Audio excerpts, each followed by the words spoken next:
Thank you.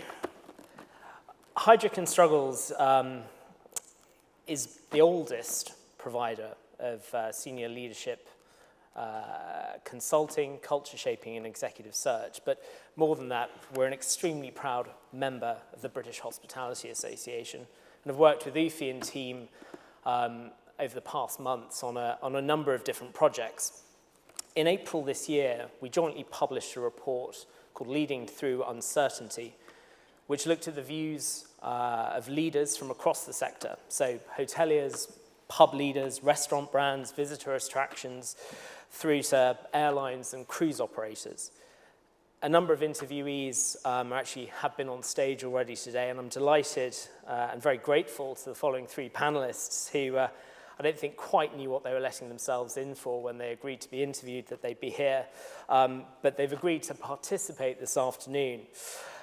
The report explored a broad number of themes, ranging from the economy, views on consumer confidence, views on relationships with government and politicians, the question of talent that's been mentioned a few times already today, and the topic of today's panel, leadership. So I'd like to invite the three panelists to come up on stage, and I'll introduce them as they come up. So first panelist is Paul Floam. Paul is Managing Director of Whitbread Hotels and Restaurants. Paul has been in role since mid-2015. He stepped up from leading the restaurant business for Whitbread, and prior to that, he was COO of the combined Premier Inn and Pub Restaurant division. He joined Whitbread in 2002, and began his career, I think I'm right in saying, as a chartered accountant at PwC, but don't hold that against him. So first, I'd just like to invite Paul to the stage.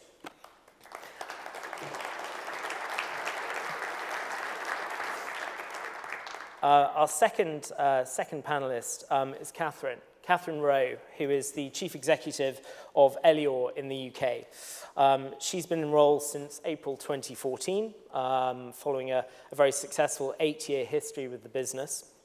Early career was with Sodexo and stints with Ladbrokes and Hilton. And she's studied science at Oxford and was a postgrad at Cambridge. So hands together for Catherine, please.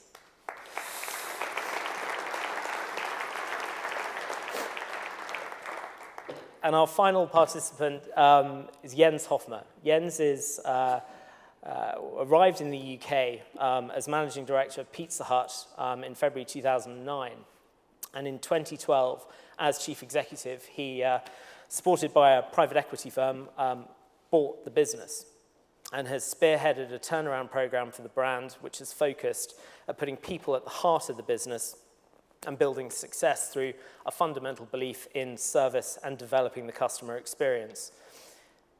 Prior to his time in the UK, Jens spent 5 years with Yum in various roles in Europe, and prior to joining Yum, he worked for Nestle and McKinsey. So I'd like to invite Jens to join the stage.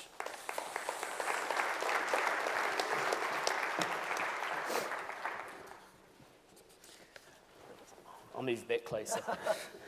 We're not that scary. No. And headhunters aren't that terrible. But if we start the first question and topic, and we'll go to you first, Paul, is what skills do you think you need to be an effective leader in the hospitality sector? Not a clue. Okay. No, I think traditionally you'd answer that by saying, create a compelling purpose, get a good team around you, create a great strategy, set ambitious targets, and just drive it bloody hard. I think times have really moved on since then. I think the real challenge is how do you create a culture that inspires and motivates your whole workforce, your whole team members, to deliver outstanding customer experiences. And my personal challenge and my leader's personal challenge is we've got 33,000 team members. Actually, we call them family members. And how do we get our 33,000 family members to deliver a great night's sleep in Premier Inn to almost 30 million guests, and to deliver great memories in our restaurant business to 50 million guests? And to create that culture is a huge leadership challenge. It's becoming harder and harder because when you speak to our family members, they all want individual experiences. and they want much more personalised jobs, much more personalised careers, and therefore you're getting more and more reliant on creating hundreds and hundreds of leaders who will absolutely inspire and motivate the organisation to get our family members to deliver great experiences. And fundamentally, our business lives or dies on how great is that great night's sleep or that great food. And the real challenge for the organisation is how can you get leaders whose teams will really follow them. And that point on following or fellowship of leaders, how do you drive that in the business? You can't do it by yourself. All you can hope is your own deeds get multiplied hundreds and hundreds of times, and you sort of hope to set a culture through deeds, not words and behaviour. But I think more and more important, I think you don't select people just because of what they do. I think you really select people for how they're going to go about it. And you really look for not just their technical capabilities, but our leaders now, have they got the capabilities to inspire their teams to do their roles even better than they dreamt of doing them? And therefore, the real challenge, especially when you're running a big organisation, is how do you get that many leaders? And how do you really make sure that you don't just reward and recognise them on what they do, but how they go about inspiring their teams? Thank you. And Catherine, what are your thoughts on being an effective leader in the sector in a very different business? Very different, but lots of similarities, and I agree with everything that's said. We're not quite as trendy as you at Elior. We don't call them family members. But it is all about relationships and making sure that you can get your team to follow you.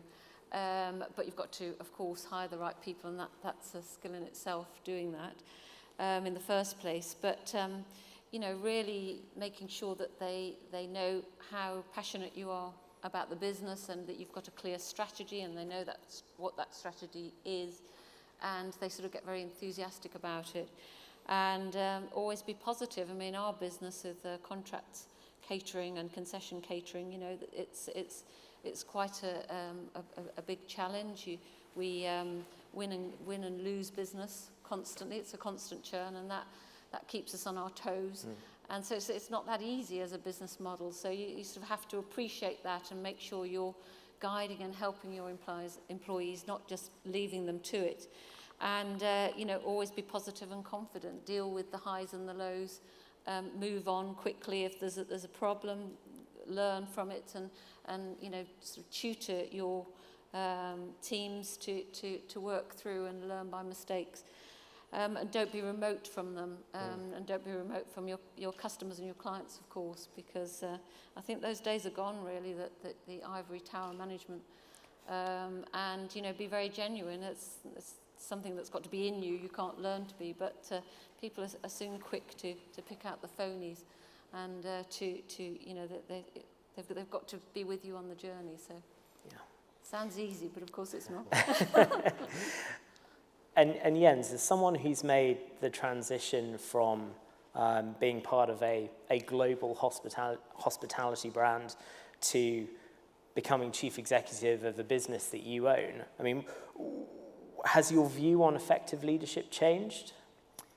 To an extent. I think I've always been of the view that the hospitality industry is probably the biggest leadership school in the country. A 25-year-old running a Pizza Hut restaurant has more, on average, more leadership experience than a 40-year-old working in the City of London.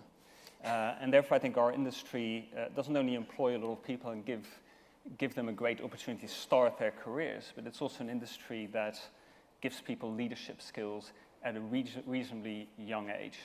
And therefore, if you want these people to be good leaders, as a senior leader in a hospitality business, you need to display exactly the sort of behaviors that you want your restaurant managers, your hotel managers to display towards their team. And that implies a certain amount of humility. It requires us as senior leaders in the industry to be humble. That means be very close to the front line, not shying back from doing the work that we're asking our frontline team members to do. But also, and that's I think where your question comes in terms of big corporates, etc., not being too obsessed with our own career progression, titles, incomes, bonuses, etc., etc. You know, in order to work in service and hospitality, you need to put your heart into what you're doing. There's very few people who work in our industry in the long term who don't somehow profoundly care about providing service to others. And I think our team members need to feel that as senior leaders in the business, we are putting our hearts into this in an actually quite altruistic way, in the same way as they do. Okay. And just on that strand, is Jens, is there something else or other things that you have started doing under private equity ownership to motivate your teams to deliver? The theory, the culture, the values piece is clearly there, but what else have you found to be effective? I think, well, the first thing we did when we bought out the business from Jan was to actually have quite a large number of shareholders in the business. And the equity was actually spread quite thinly across quite a few people in the business. And generally, the sense we're trying to give people is, listen, this is now a business that you co-own. It's our business, and we are the masters of our own success. You're not part of a larger structure that is somehow going to be a safety net in case things go wrong. We now need to create our own success as a self-standing business. Okay. And Paul, I mean, Whitbread is often held up as an example, a shining star in the sector in terms of next generation hiring. I mean, John referred to it earlier, but the heavy investment in recruitment, retention, development of that next generation talent. Can you just share a little bit more with the room around, why, how the firm does this, and a little bit more on the results delivered? Yeah. I mean, there's a standard sort of board answer to that, which is we're building a new hotel every 2 weeks. We clearly need 40, 50 team members for every single hotel. You need a leader for every hotel. We've got quite a large turnover. Clearly, a greater engaged workforce means greater guest experiences, and therefore investing in the right recruitment, investing in the right training schemes, apprenticeship schemes, development, professional development to get people to be managers, all makes sense logically, and engagement scores will go up and turnover will go down. So that's the corporate That's answer. the corporate line. Fundamentally, I do go back to the culture we're trying to create, and it's a we are trying to create, which is this, how to become a very large family culture. And if you go back to your own family, the thing you want more than anything is for your kids to flourish, or your family to have the conditions for them to flourish and really realise their own potential. And what we try and do in Whitbread is adopt that same sort of family culture, is how can we get all 33,000 of our family to have the conditions to really flourish. And if you've got that in your heart, you forget about all the board stuff and you go, actually, I want to welcome every team member to our family properly, induct them properly. I want to make sure someone shadows them so they get welcomed into the family. I really want to make sure that they realise their potential. So whether it's apprenticeship schemes, whether it's professional development, whether it's recognition, actually it's just the right thing to do.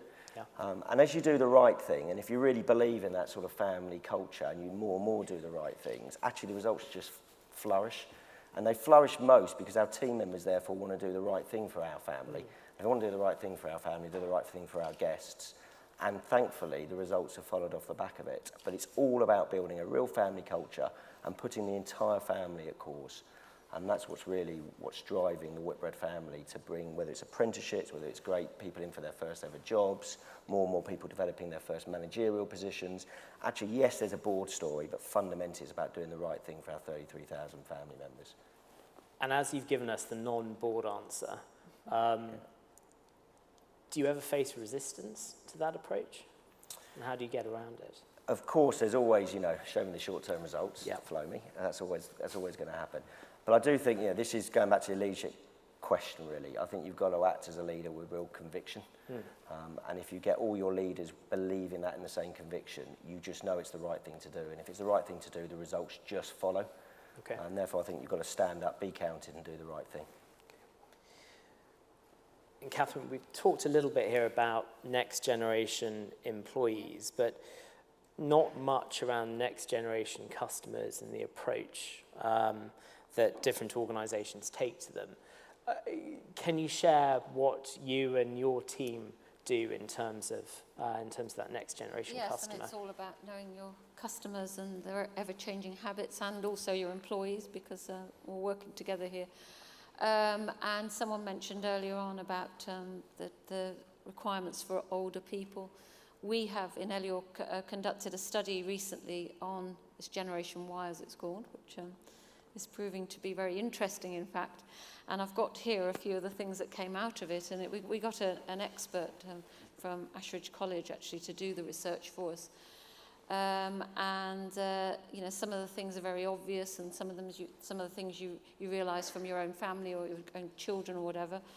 But starting to create food offers and things going forward that will satisfy them into the future. And indeed, we need to be alert to this, because by 2020, apparently, the Generation Y was 75% of the workforce. So this is not going to go away.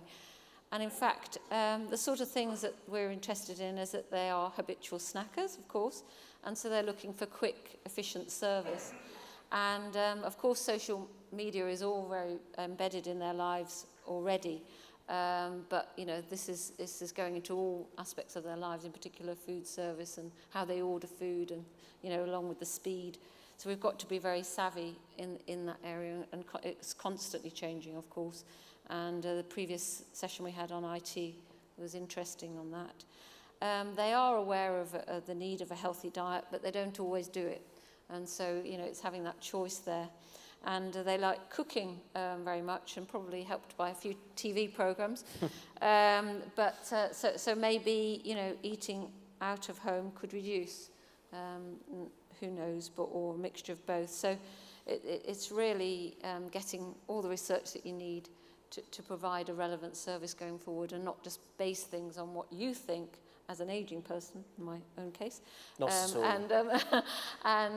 all. Or that you thought a few years back, even worse. So that's what we're doing. Okay.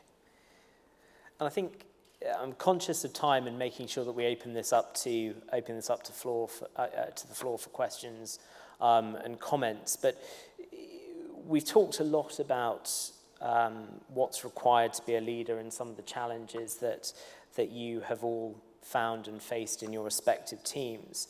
But just to build on that question of challenge, we spend a lot of time looking at and talking about the loneliness of being a chief executive, and the courageousness required to step up into that number one role.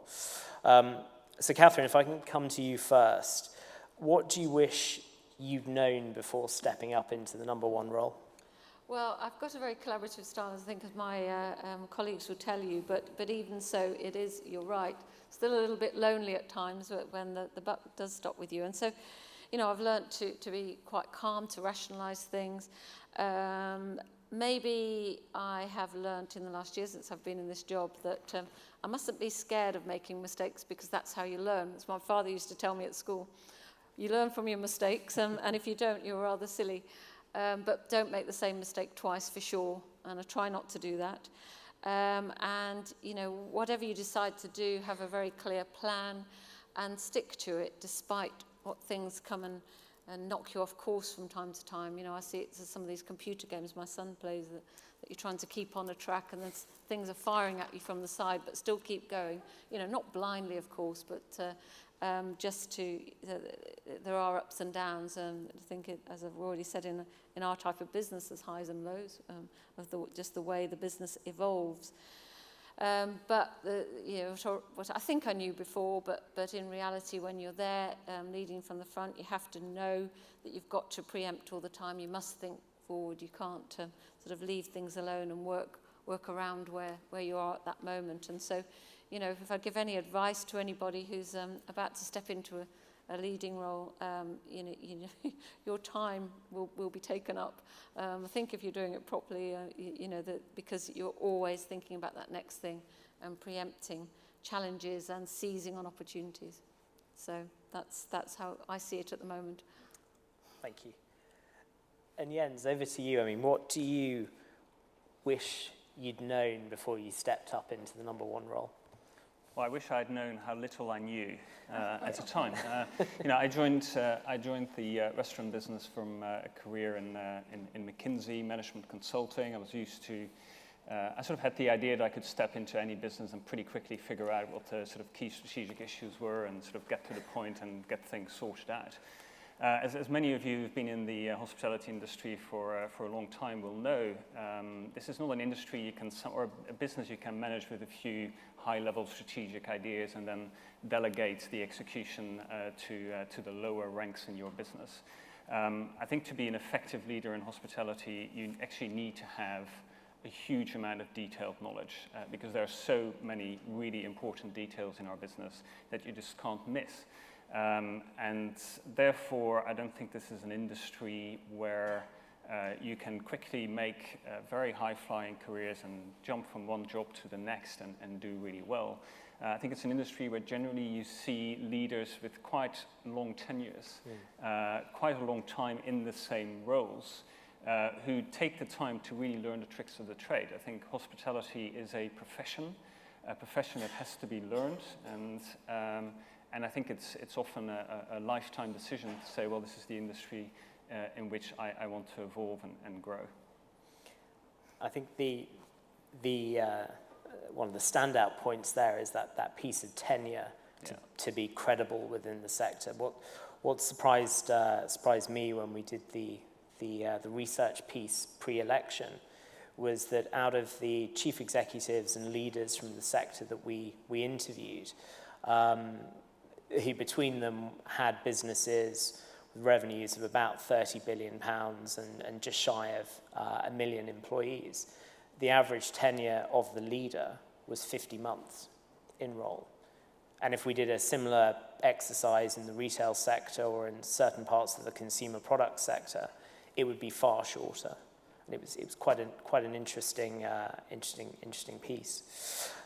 But Paul, going back to the question, what do you wish you'd known before stepping up into the leadership role? A lot. Okay. There's a couple of things really. I always like the Nelson Mandela quote, which is when you're winning, lead from the back, and when you're losing, you've got to lead from the front. And I think that's key for leadership, is let everyone take the glory when you're winning, but take it on the chin yourself when you're losing. I think one of the big lessons I've learned early in my career is, as you mentioned, I was sort of quite classically trained, sort of Pricewaterhouse, chartered accountant, strategy as well. And spent most of that time telling you how to make your best decisions. And they were looking at cash flows and balance sheets and how to assess a company, how to make the best investment decision. And quite frankly, they didn't teach you the most important thing, which is your most important decisions will always be what team you select. And there are many ways to select your best team. And there's many techniques. And the thing which really surprised me later in my career is just how important it is to get that right, and how important it is to take plenty of time and seek plenty of advice in getting it right. And I think actually business schools and strategy schools have got it completely the wrong way around. You know, really focus. If you want to be successful as a leader, you've got to have a brilliant team around you. To get a brilliant team around you, you've got to take time over the most important decision you're likely to make. And I wish I knew that a bit earlier in my career. It's that fear of surrounding yourself with people who are better than you, isn't it, as you're on the way up? Yeah, I think of course the opposite is completely true. Yeah. The better your team, the better the result. Absolutely. And what, just to build on from that, what's been the toughest lesson you've learned as a leader?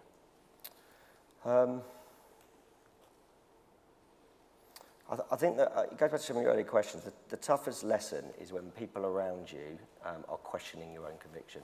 And I think there's been a couple of times where I remember we once bought something very large. We bought Premier Lodge a few years ago, and that was probably the single largest cheque Whitbread had written at the time, about £500 million. And we'd written a really good integration plan. We knew exactly what we were going to do to every one of our hotels, both the Travel Inns at the time and the Premier Lodges. And as soon as we successfully won that acquisition, the pressure from the board would just get on and start integrating, get the systems in, get the new reservation system, et cetera, et cetera. And actually, myself and my team actually put quite a lot of pressure on the board, says, no, we're going to win the culture first, and then we're going to go much, much quicker. And it quite surprised me, the pressure coming from the board to actually go off and just do the technical stuff quickly. What it really taught me is really believe in the long-term culture of a business and make sure you get those foundations in first. Yeah.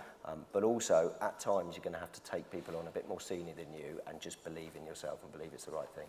Okay. And Jens, just to ask you the same question, what's the toughest lesson you've learned as a leader? I think I sort of touched on it earlier on, but it's certainly that strong strategic insight and good thinking about where you want to take the business is certainly not enough in hospitality. And the ability to take people with you, to create energy, to inspire, to sell your story within the organization is absolutely crucial. I remember when I first took the job as chief executive of Pizza Hut, the business had been in decline for about 10 years, and I did typical management consultant type analysis as to what the root causes were and what were the key levers to re-engage the growth within the business. And I only got one message really from the front line that said we need more hours. We don't have enough people on, we're cutting our labor too much, and we're never going to be successful if we continue to do that. So I said, great, have more hours. About 2 months later, I found myself with a gap of about £3 million in my P&L with no sales growth to show for it.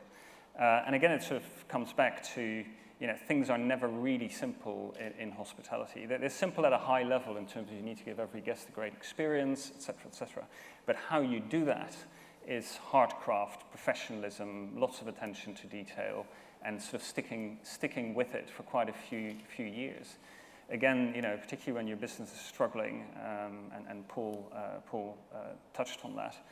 There is very rarely a silver bullet solution that is going to turn things around from one day to the next. You need to take a longer term perspective. You need broad-based strategies and action plans to really turn the performance of a business around. In my case, in Pizza Hut, it's taken about 3 or 4 years to get to a real turnaround in the business. And that takes a lot of blood, sweat, and tears. Yeah. Fantastic. Conscious of time, but really wanted to open up to the floor. So if there are any questions, if you can please just raise your hand and just say your name and which company you're here representing. If we can go to the gentleman in the middle first. Thank you. I'm Martin Holsall from Leon Institute of Higher Education. I think there were some really excellent leadership characteristics explained by the panel. But in my experience, the one that is the most challenging is that of effective communication. And I wondered if you could give some advice as to how to communicate effectively with your workforce. Jens, do you want to take that one first? Well, one of the things I've done recently is to install a social networking site that is specific for Pizza Hut employees. So it is a Facebook, but then internal to Pizza Hut. I have about 3,000 or 4,000 team members on that right now, and I spend on average about 1.5 hours a day answering questions, commenting on ideas, posting ideas myself, etc. So all of a sudden, my workday has sort of changed in the sense that I'm dedicating quite a large chunk of time to communicate via social media with probably thousands of people every day. So I think in that sense, technology can really help in a decentralized business to actually have an intensive level of communication between all levels of the company. Paul, Catherine?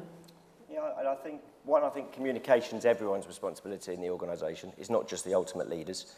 I also think it's completely underrated in business generally. And if you think about the care and attention given to marketing campaigns to engage our customers, it's on a completely different scale to the campaign to actually engage our team members. And I think we have to take that to a completely different level. In terms of techniques we've used in our businesses, yes, we've got some big one-off pieces which engages sort of managers and that sort of stuff. I think it's when you visit sites, it's really important. Don't just take the opportunity when you're visiting sites just for that team to be in front of you, but use social media to engage the wider workforce so they can see the sorts of questions you are, the sorts of things you recognise. I think really make it part of the regional workforce's role in terms of when they visit sites, don't just think of the management part of that role, but think of your inspiring part of that role. And it's really important the regional workforce, especially when they visit sites, they engage all team members, not just the unit manager. And then I think it's again, your team, your workforce, your family members are all different ages, all different demography, come from all different backgrounds, have different levels of ambition. That means your lines of communication needs to be very different to all those groups of people.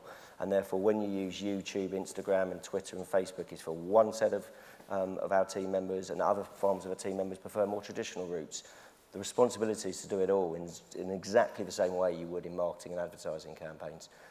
We've got a lot better. We've got a hell of a long way to go to be where I would like us to be. Catherine? Everything that's been said, the usual methods, but in addition, since I've been Chief Executive of Elior, we have formed an operational committee. We meet monthly and we meet out in the sites, not in the head office. Similarly, the board meetings as well, we often go out so that we can meet our people at site, we can see the food, etc., can see what's going on, see the clients if possible.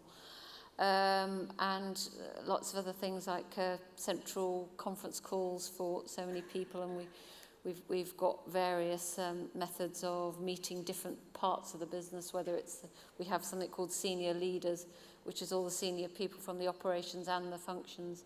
We meet them so many times a year, etc. So it's pretty comprehensive, and I don't think you can communicate enough. There was a question over there. If you want to put your hand up. Yes. Hi.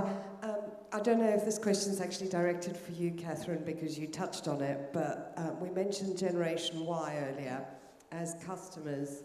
Oh, am I talking too loud? Sorry. As customers and also as employees. What are they going to be like as leaders? They have different buttons, and they may have different things that drive them in the future. Open to anyone. That's a good question. Who'd like to go first? Yes. Well, from what I've read about them, and I see, there's some of the stuff that I mentioned, I think it's going to be pretty frenetic, isn't it? They're going to be making decisions like that, just like that. I think they'll probably maybe be more streetwise than my generation, and they can communicate. They'll probably be much better communicators because they're used to communicating all the time. Everywhere they go, they are telling everybody about it. It's almost embarrassing when you've been to a party or something, and the next thing you see yourself on Facebook and somebody else's picture. But joking aside, I think yes, that they will be very modern in their approach. They'll be innovative, I guess. I'm looking to my colleagues here for help. I think a couple of thoughts from me. Yeah. I think when you look at all the social media stuff, I think that's teaching the younger generation to be far more network savvy than we ever were. And therefore that's going to allow them to really access different types of people to help them with their role. I think today's leaders are often a bit reluctant to go and seek advice from different experts and that sort of stuff. I think it would just be natural to that generation. I think recognition is going to be interesting for that generation. When you look at whenever that generation puts something up on Instagram or Facebook or that sort of stuff, they're instantly wanting to know how many likes they get. Therefore, it's very likely that generation is going to seek a bit more recognition because of some of those insights. And I think that's really important as they grow up through organisations to become ultimate leaders, that we give that some thought. And then I think overall, just the pace of change they are used to is very different to the pace of change we were used to. And therefore, they're going to be much more expectant on organisations to move quicker, be much quicker to give personalised experiences to their customers, realise the customer's expectations are going to move on quicker and quicker and quicker. And therefore, they're likely to be a bit more impatient of organisations when they get to a leadership level. If I could add to that, I think there's another big trend that I see happening, which I would call distrust. And I think a lot of the younger generation are not in awe of big institutions, big brands, politicians, etc., in the same way as maybe we were when we were that age. And therefore, the likelihood that a millennial will sign up to your corporate mission, vision statements and will kowtow to your corporate values is pretty low. I think as organizations, we need to provide people with a sense of purpose. There needs to be a higher purpose as to what people actually do in their professional lives. And again, I believe that as a hospitality sector, we are in a unique and very strong position there, because providing service to others is a purpose in its own right. The business that we are in, which is actually making people's day, every day, is a fantastic purpose in its own right. And something that you can actually rally the young generation around without them having to sign up to big corporate mission statements. I do think that serving others makes you a better person. I think that is what typifies our industry, and therefore I think we have a unique ability to appeal to that younger generation. And just a point to add to Jens's answer there, one of the things from a Heidrick and Struggles perspective that we've seen, particularly when dealing with digital natives who are moving into their first executive board or non-executive board position, the motivations aren't what they may have been if in another functional area or another generation. It's not about money, typically.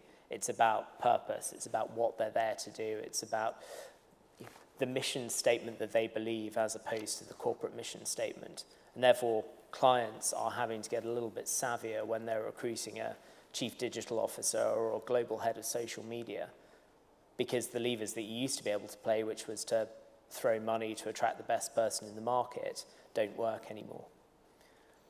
Conscious of time, we've probably got time for one more question, just at the back there. Paul Slattery from Otis. Ladies and gentlemen, why is it that most of the corporate executives who are appointed to hotel and catering companies, hospitality companies, are appointed with no knowledge or understanding of the business? What do you think the implications are of that, and what are you doing about it? So the question was what are you doing about ensuring that executives appointed have the right level of experience and qualification for know something about? Okay. Does anyone want to jump in, or I can give a Heidrick and Struggles answer? Well, feedback's a gift, Paul, so I appreciate the the feedback. I think you've got to look for all sorts of skills when you're appointing leaders. I think there's technical skills in terms of whatever industry you're walking into. Clearly that's important. Experience is important. Raw talent is important. Ability to lead and inspire an organisation. The ability to ask good quality questions to get insight.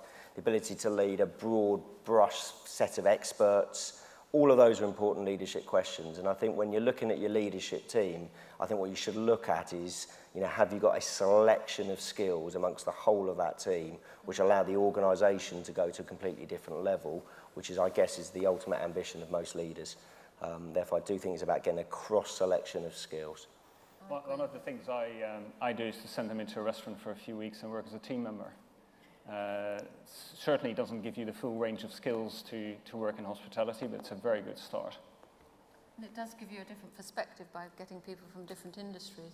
But I agree with you, Paul, that we've got to have the right mix of people around us because everybody's got pros and cons about their experience and their ability. Conscious of time, and I don't want to cross Ufi as she's on next. So I'll just ask everyone to show their appreciation to Catherine, to Jens, and to Paul.